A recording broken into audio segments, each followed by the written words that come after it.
Vida Oncast na área e olha, hoje a gente vai ter uma conversa sobre saúde, cuidado, sobre a vida. A gente vai falar sobre o transplante de fígado e como ele tem o potencial de trazer esperança para milhares de pessoas, inclusive contar a história de como ele vem transformando a vida de um paciente.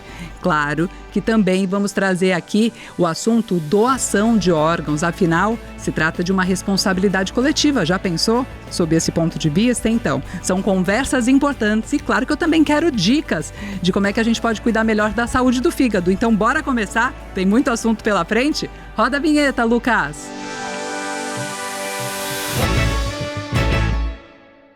E para a gente falar desse tema tão importante, casa cheia hoje, mesa cheia, do jeito que a gente gosta aqui no Vida Oncast. Sejam muito bem-vindos. Obrigado. Deixa eu apresentar para a nossa audiência, né, cada um de vocês. Aqui na frente tem a doutora Renê Tanaka Ferreira, que é gastroenterologista. Prazer te receber aqui, doutora. Ao lado dela, André Luiz Fioravante, diretor médico dos programas especiais e transplantes. Bem-vindo. Obrigado pelo convite. E boas-vindas também para o Daniel Zandoná, que é gerente médico dos transplantes. Prazer o meu receber vocês aqui. Doutor André, vou começar com uma pergunta já para você, porque a gente estava conversando aqui antes de iniciar a gravação. E você estava me dizendo da complexidade, né, e do valor que tem um transplante de fígado. O que ele representa dentro da medicina? Olha, ele realmente representa uma das maiores complexidades assistenciais que a gente tem. Nosso time aqui ele participou desde a idealização e do credenciamento dos hospitais, né, aqui do Hospital da Apivida, do Hospital Salvalos, que é o hospital onde a gente realiza esse transplante. Então, é um processo extremamente burocrático e detalhado para a gente ter uma habilitação frente ao Ministério da Saúde para a gente conseguir executar esse transplante. E essa é só a primeira etapa, né? E aí, quando a gente começa a transplantar em si, a gente tem toda uma preparação, primeiro, de escolher o paciente certo, preparar esse paciente no momento pré-transplante, nosso ambulatório especializado para isso, referenciar esse paciente a uma lista, aguardar a disponibilidade do órgão e no momento certo, na hora certa, conforme a disponibilidade, toda uma equipe tem que estar pronta, com protocolos rigorosos, com uma estrutura muito bem definida, para a gente conseguir captar o órgão, trazer para o nosso hospital e fazer o transplante. Então, assim, é só uma parte do tamanho da complexidade. Então, eu diria que é um grande marco em termos de complexidade assistencial realizar um transplante. E, doutora Renê, do mesmo tamanho da complexidade, a gente tem a dimensão da mudança na vida de um paciente que passa por um transplante desses, né? É isso mesmo, é uma mudança.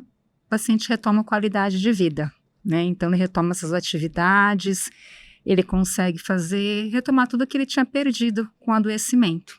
Então, acho que isso muda completamente, né? É um recomeço. É uma vida normal?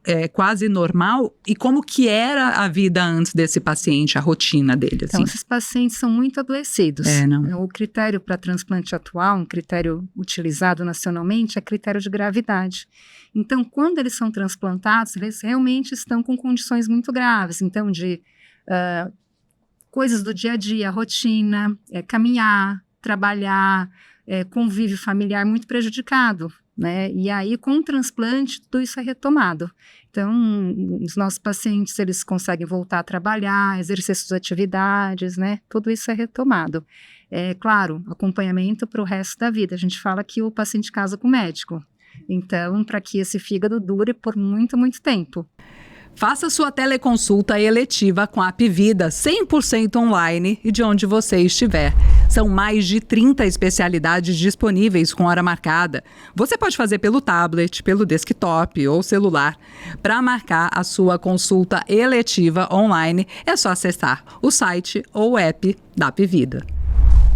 E, doutores, eu sei que a gente tem um vídeo que a turma aqui do Vida On separou pra gente, né, dar rosto, dar voz a uma história como essa. Vamos acompanhar, então? Vamos lá. A confiança, força que cada profissional me assegurou me até emocionava, porque eu não esperava nunca ser tratado da maneira com que fui tratado, com profissionalismo, com ética, com carinho, sabe, com a atenção necessária. Então, tudo que eu precisei, e eu perguntava, ou eu pedia, eu era prontamente atendido, muita atenção. Eu até pensava comigo, todos poderiam ter um atendimento como eu. E o ideal é que você se cuide, que você vá ao médico, que você pratique esportes, cuide do seu corpo para não precisar passar por uma situação dessas. Porém, se um dia acontecer, porque às vezes não depende só de nós, né? São coisas que vão acontecer pelo nosso corpo, pelo nosso histórico, assim pela nossa genética. Mas, primeiro, cuide-se para não vir. Mas se vir, tem uma assistência como a minha. Se você tiver, você vai ter a tranquilidade necessária para uma boa recuperação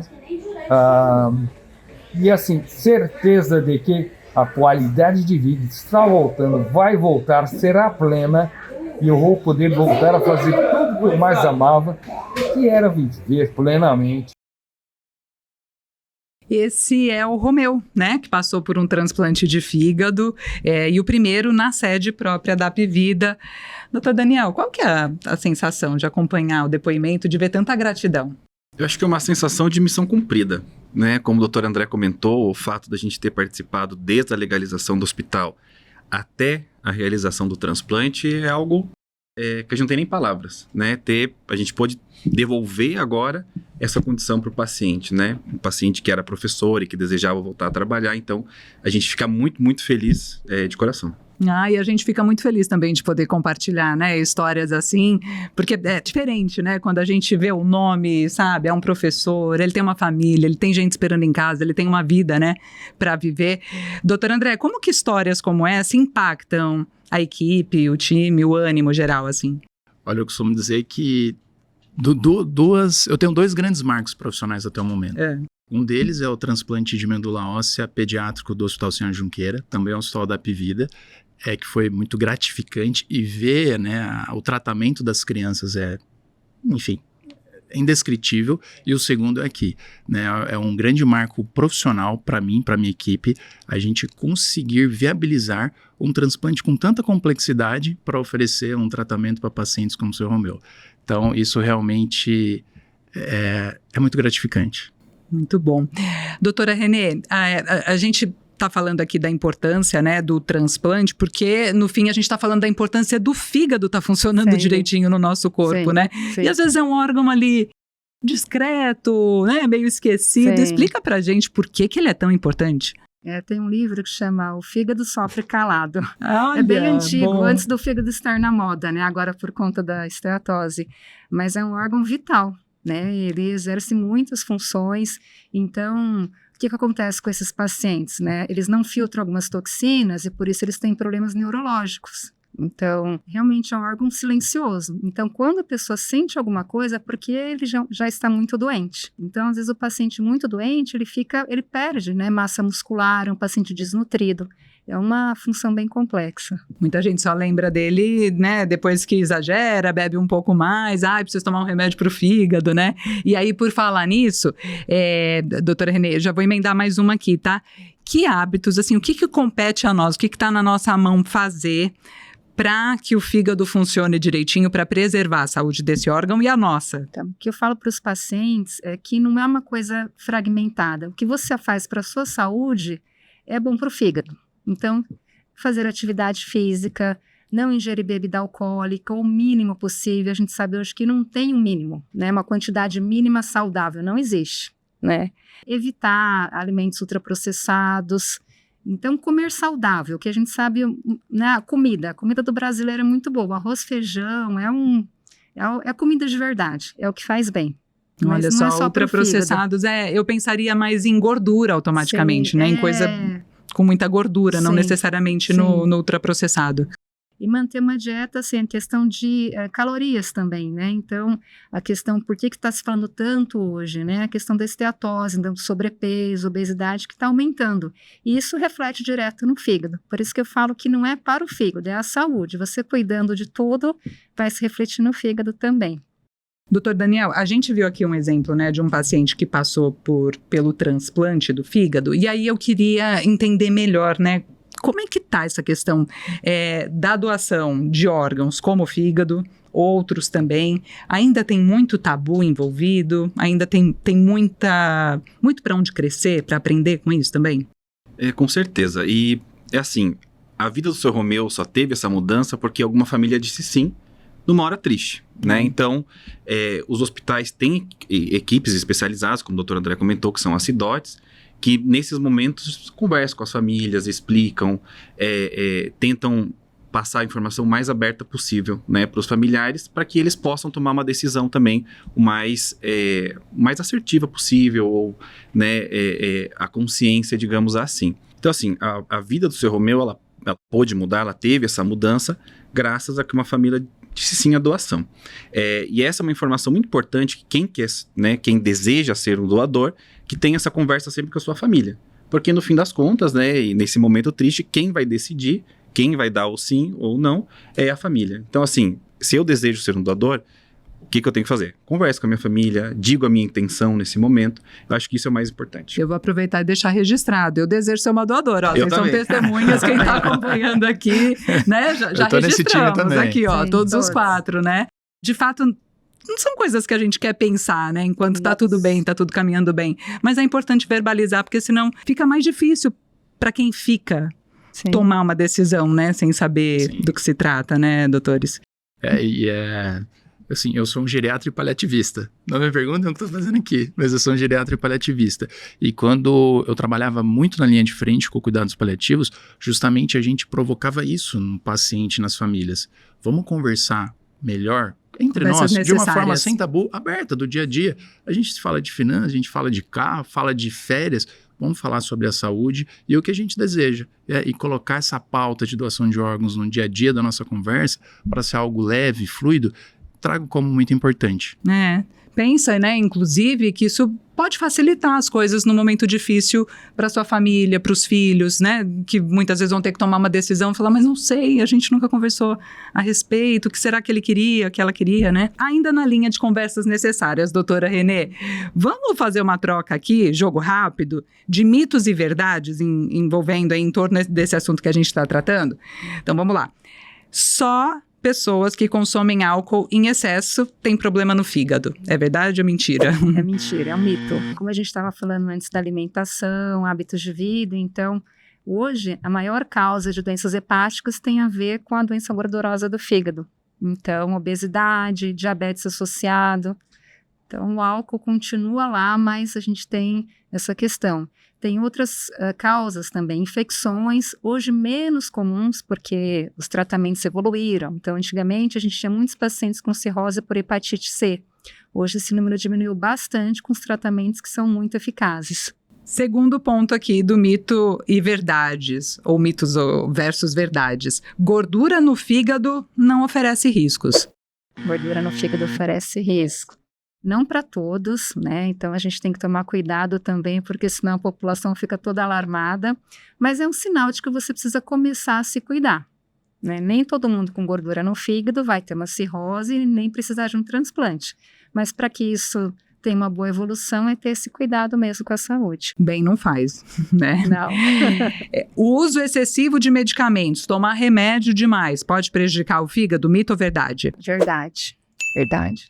Medicação, a gente sempre orienta, né, sempre com cuidado, acompanhamento médico. Então, medicamentos que às vezes sozinhos, isoladamente, não trazem perigo, mas em conjunto, em associação, podem prejudicar. Então, podem ou trazer uma hepatite aguda, uma falência aguda do seu fígado, que pode levar a um transplante, ou cronicamente. Então, sempre com acompanhamento médico.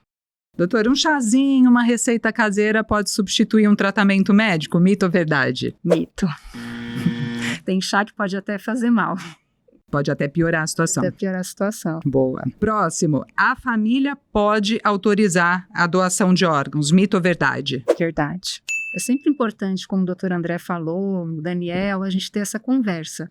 Porque é o momento mais difícil da vida de um familiar, né? Está passando pelo momento mais difícil da vida. Então, se essa conversa aconteceu antes, eu acho que traz até um consolo de você respeitar o desejo do seu ente querido. Próximo. Apenas pessoas jovens podem ser doadoras. Mito ou verdade? Mito. Tem limite? O que se avalia? Como que funciona isso, doutora? Na verdade, cada vez que acontece uma captação, esse doador vai ser avaliado. Então, a faixa etária não é um limite. Existe limite para cada tipo de órgão, mas assim, um limite